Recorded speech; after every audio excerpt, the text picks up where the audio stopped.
नमस्कार विद्यार्थी मित्रांनो, FY BCom semester second financial accounting या विषयातील topic number 4 accounting for lease आणि त्यातला प्रॉब्लेम नंबर 5 आपण या व्हिडिओमध्ये बघतोय. विद्यार्थी मित्रांनो, सुरुवातीला मी प्रॉब्लेम समजावून सांगतो, नंतर त्याचा वर्किंग टेबल कसा तयार करायचा आहे आणि प्रॉब्लेममध्ये विचारलेल्या जर्नल एंट्रीज आपण बघणार आहोत. प्रॉब्लेम आपण समजावून घेऊ आणि मग वर्किंग टेबल तयार करू.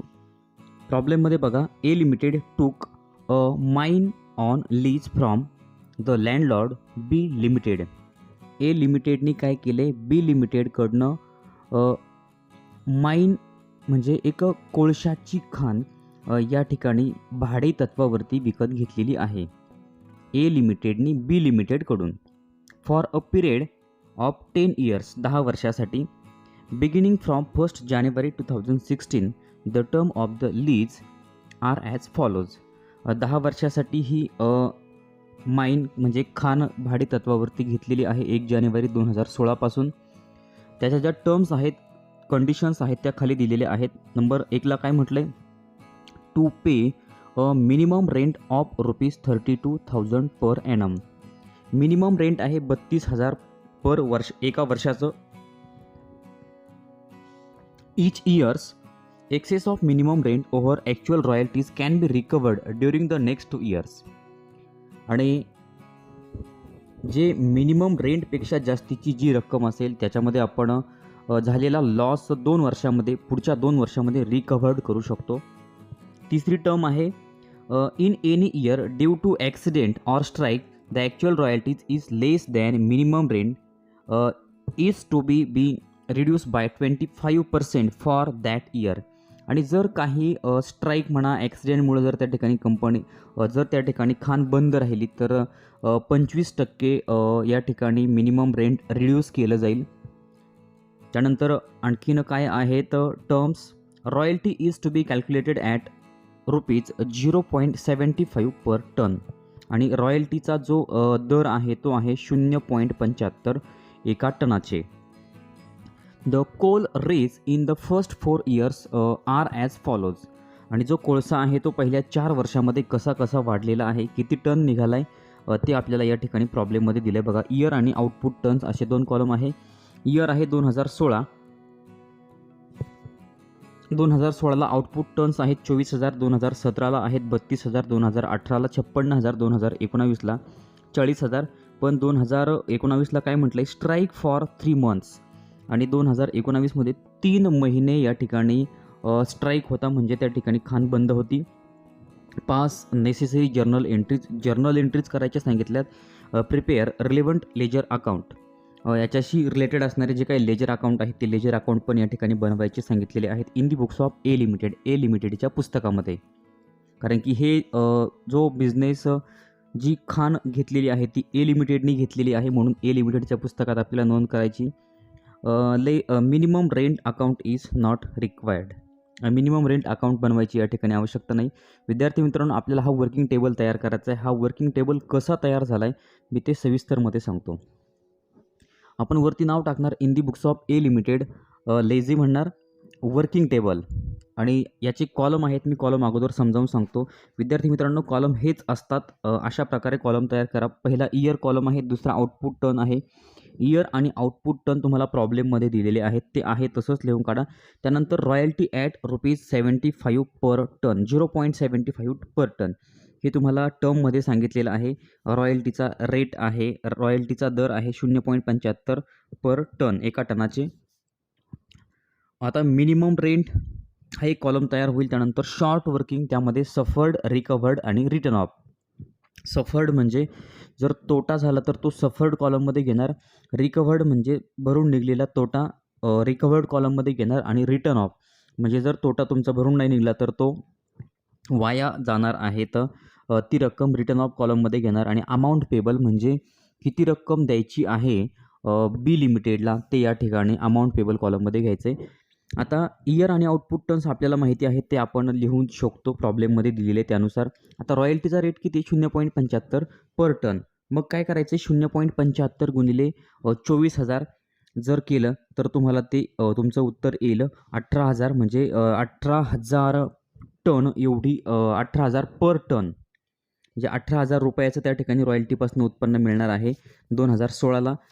परत 32,000 गुणिले 0.75 करा 24,000 येईल. 56,000 गुणिले 0.75 42,000 येईल. 40,000 गुणिले 0.75 30,000 येईल. अशा प्रकारे तुमचं रॉयल्टी म्हणजे हे तुमचं उत्पन्न आहे. हे उत्पन्न ए लिमिटेडचं आहे. मिनिमम रेंट आपल्याला सांगितलं आहे 32,000. उत्पन्न किती पण होऊ द्या, पण कमीत कमी 32,000 रुपये द्यायचे आहे. जास्त झालं तर जास्त पैसे द्यायचे आहेत, पण कमीत कमी 32,000 रुपये मिनिमम रेंट देणं आहे. पण आता 2019ला 24,000च मिनिमम रेंट दिले का? तर 2000 या ठिकाणी 19ला स्ट्राईक असल्यामुळं 3 महिने या ठिकाणी खाण बंद असल्यामुळं त्याचे 25% लेस केले.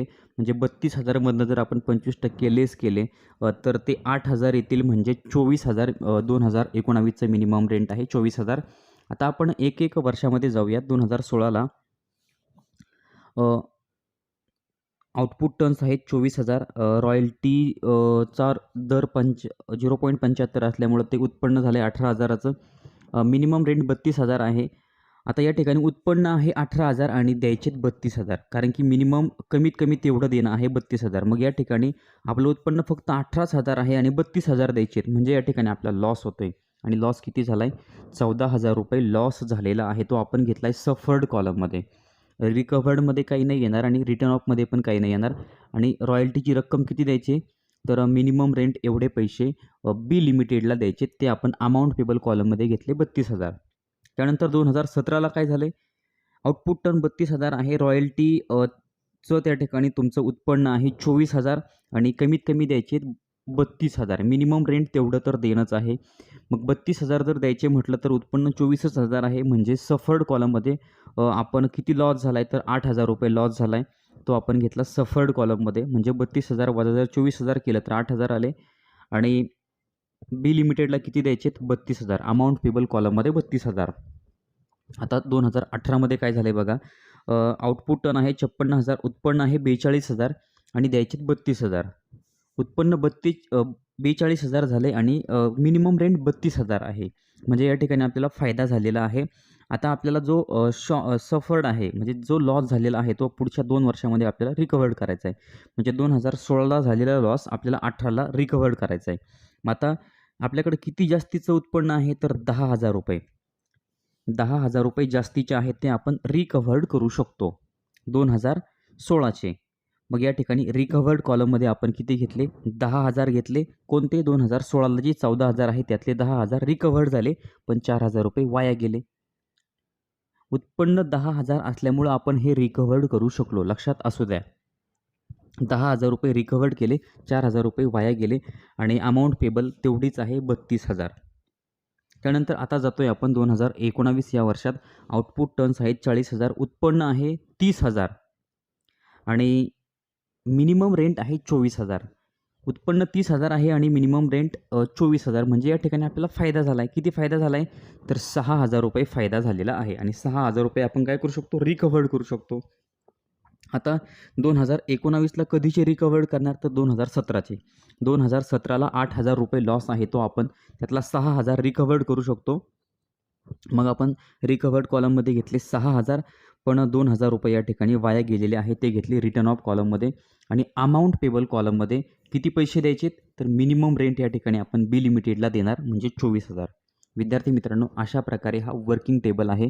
वर्किंग टेबल तुम्हाला लक्षात आलेला असेल. याच्या अगोदरही 1, 2, 3, 4 निराली पब्लिकेशनच्या पुस्तकातले 4 प्रॉब्लेम अपलोड केलेले आहेत. हा 5वा प्रॉब्लेम आहे. आणि बऱ्याच विद्यार्थ्यांच्या कमेंट आल्या होत्या की सर या ठिकाणी तुम्ही जर्नल एंट्रीजसुद्धा आम्हाला करून सांगा. तर त्या ठिकाणी जर्नल एंट्रीज पण सांगतो आहे. लक्ष असू द्या. चॅनलवर नवीन असाल तर चॅनल सबस्क्राईब करायला मित्रांनो विसरू नका. आता पहिली जर्नल एंट्री काय होते? तर पहिली जर्नल एंट्री होईल रॉयल्टी पेबलची. तारीख आहे 31 डिसेंबर 2016. एंट्री होईल royalties account debit 18,000, short working account debit 14,000 आणि to B limited account 32,000. Narration येईल being royalties payable at ₹0.75 per ton subject to a minimum rent of ₹32,000.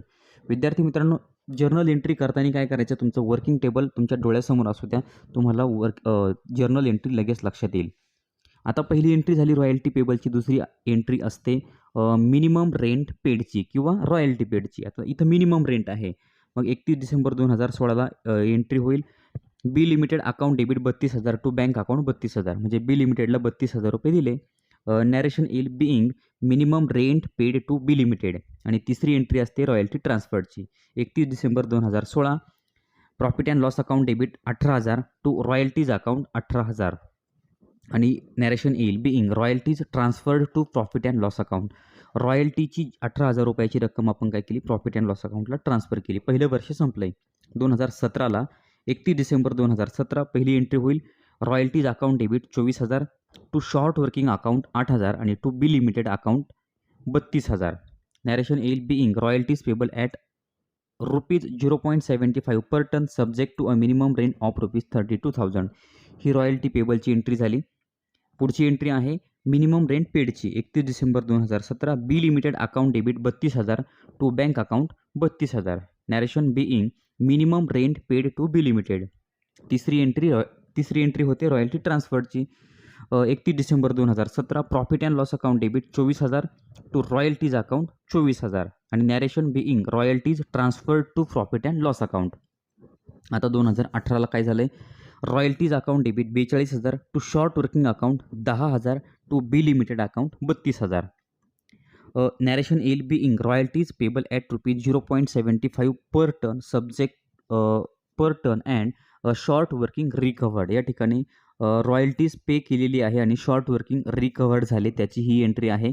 त्यानंतर 2018ला दुसरी एंट्री होईल B limited 31 December 2018 B limited account debit 32,000 to bank account 32,000. आता ही royalty पेडची being royalty paid to B limited. त्यानंतर royalty ट्रान्सफरची 31 December 2018 profit and loss account debit 46,000 to royalties account 42,000 to short working account 4,000.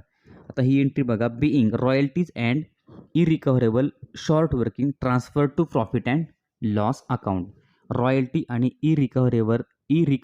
रिकव्हरेबल short working म्हणजे या ठिकाणी जे आपले रिटर्न ऑफची रक्कम आहे ती आपण काय केली, प्रॉफिट अँड लॉस अकाउंटला ट्रान्सफर केली. 2018च्या एंट्र्या कंप्लीट झाल्यात. आता 2019 शेवटचं वर्ष. 31 December 2019 royalties account debit 30,000 to short working account 6,000 to B limited account 24,000. आणि नॅरेशन येईल being royalties payable at ₹0.75 per ton and short working recovered. ही रॉयल्टी पेबलची एंट्री झाली.